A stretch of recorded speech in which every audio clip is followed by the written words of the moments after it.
Bonjour à tous et bienvenue, je suis très contente de vous retrouver aujourd'hui dans une nouvelle vidéo et aujourd'hui on va parler de contraception naturelle et de la symptothermie qui est une technique de contraception naturelle que je vais vous présenter. C'est parti!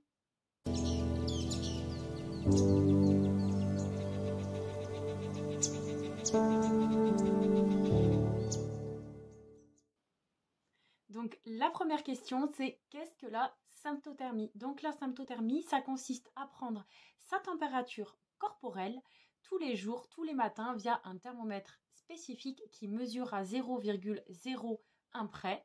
Et donc en observant sa température corporelle, il est tout à fait possible d'observer sa période ovulatoire et donc de pouvoir optimiser ses chances de concevoir ou à l'inverse se protéger pour éviter de tomber enceinte.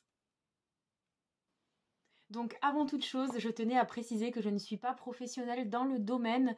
Cette vidéo a juste pour but de vous aider, de vous renseigner sur la symptothermie et ce moyen de contraception naturelle. Donc je n'ai aucun partenariat avec la marque que je vais vous présenter maintenant. C'est juste un partage d'expérience à ce sujet. Il faut savoir qu'il existe différents moyens pour prendre sa température. Donc on peut la prendre par voie buccale, par voie anale ou par voie vaginale. Donc moi j'ai choisi la voie vaginale puisque ça me semblait plus approprié, en tout cas personnellement. Mais vous faites comme vous voulez. L'important c'est vraiment de choisir un thermomètre à 0,01 près. Les thermomètres classiques ne sont pas valables puisque il faut vraiment une température précise pour pouvoir mesurer son cycle. Donc ça c'est très important. Donc moi j'ai choisi Cyclotest, donc je ne connaissais pas du tout. Je vais vous présenter, j'ai pris le thermomètre le plus basique à moins de 15 €. Il en existe d'autres, il en existe je crois qui peuvent être connectés avec votre téléphone, etc. Je vous mettrai le site en bio pour que vous puissiez voir. Mais en tout cas, moi, j'ai choisi vraiment le basique puisque, voilà, c'est mon choix personnel. Mais du coup, c'est celui que je vais vous présenter aujourd'hui.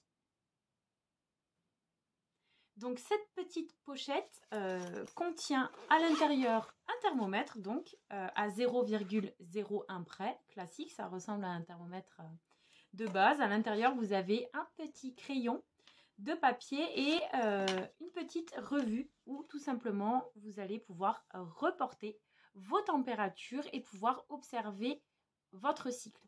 Donc j'ai décidé de vous expliquer tout simplement. On va faire un petit zoom ensemble sur cette petite fiche pour que vous puissiez comprendre comment cela fonctionne, comment votre cycle fonctionne aussi, puisque d'une femme à l'autre, on n'aura pas les mêmes températures, on n'aura pas les mêmes durées de cycle aussi en fonction de notre personne, tout simplement, si on a pris des contraceptifs hormonaux, etc. Enfin bref, le cycle peut être différent pour diverses raisons.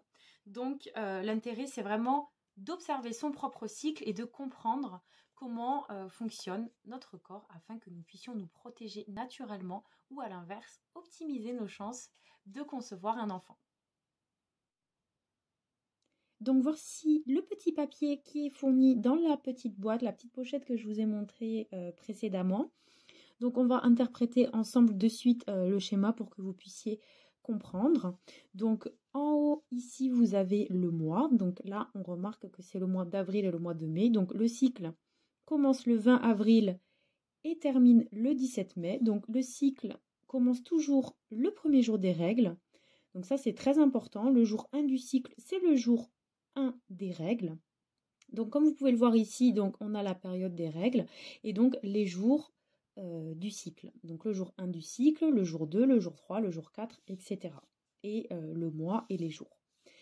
Ici, vous pouvez cocher si vous prenez la température au niveau rectal, anal ou vaginal. Donc voilà, comme je vous l'ai expliqué, moi j'utilise la température vaginale.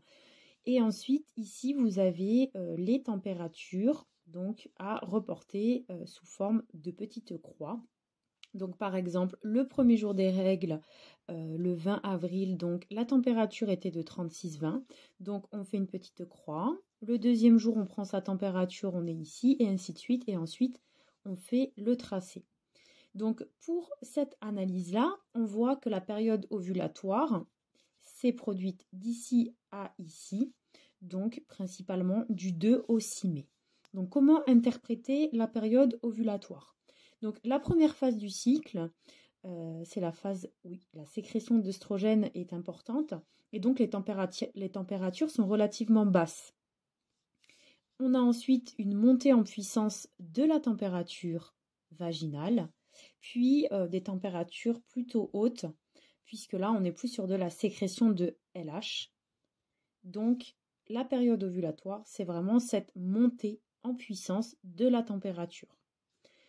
On observe également donc ces symptômes. Donc comme je vous l'expliquais, ce qui est important, ce n'est pas uniquement de mesurer la température, mais d'observer aussi la glaire cervicale. Donc avant la période ovulatoire, on a toujours des pertes plus ou moins importantes en fonction des cycles et des personnes. Donc observer ces glaires, c'est aussi donner des indications sur sa période ovulatoire.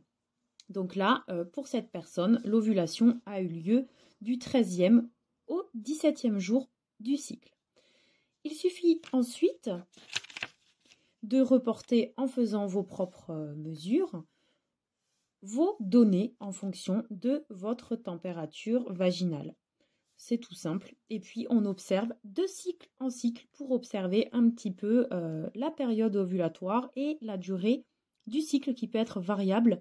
Surtout au début, lorsque l'on arrête la pilule, les cycles sont en général très irréguliers le temps que tout se remette en place. Et donc c'est intéressant d'observer de mois en mois. Et donc ça permet de voir que pendant la période ovulatoire, il est essentiel de se protéger mécaniquement ou de s'abstenir pour ne pas tomber enceinte. Voilà.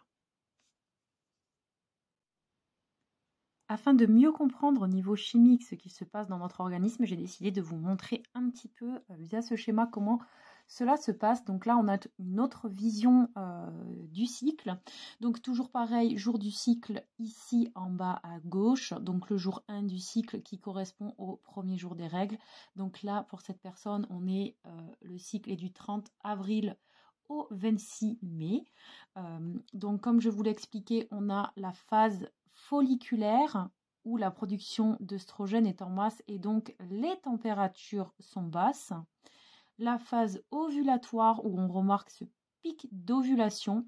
Donc ce qui est important de regarder aussi, c'est de voir que le pic ovulatoire se passe de 36,5 à 36,9. Donc c'est vraiment très peu. C'est pour ça qu'il faut utiliser un thermomètre à 0,01 près, puisque avec un thermomètre classique, il serait impossible de voir tout ça.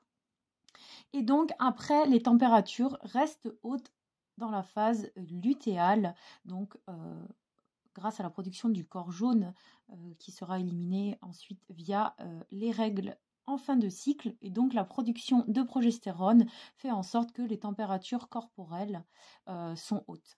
Voilà, donc ça c'est un autre schéma qui vous permet aussi de comprendre le fonctionnement du cycle chez la femme et donc les transformations au niveau hormonal et donc l'explication de la montée et de la descente de la température. Donc après, en général, les températures chutent et on se retrouve ici, ça baisse jusqu'à atteindre un niveau très bas, puis les températures sont de nouveau très basses et donc le pic et ainsi de suite. J'espère que ce petit tuto vous a aidé et que vous avez pu comprendre le principe de la symptothermie. Mais avant cela, je voulais vous donner quelques petites précisions importantes. Donc le choix du thermomètre à 0,01 près, comme vous l'aurez compris, est indispensable. La deuxième chose, on prend sa température au lever et de préférence toujours à la même heure. Donc moi je mets mon réveil à 8 heures. Donc à 8 heures, je prends ma température et je me lève. Vous pouvez aussi prendre votre température et vous rendormir parce que avec celui-ci, en tout cas, si vous prenez la température et que vous reposez le thermomètre, lorsque vous appuyez sur le petit bouton, vous avez la température qui s'affiche et donc vous pouvez reporter votre mesure. Ça, c'est important.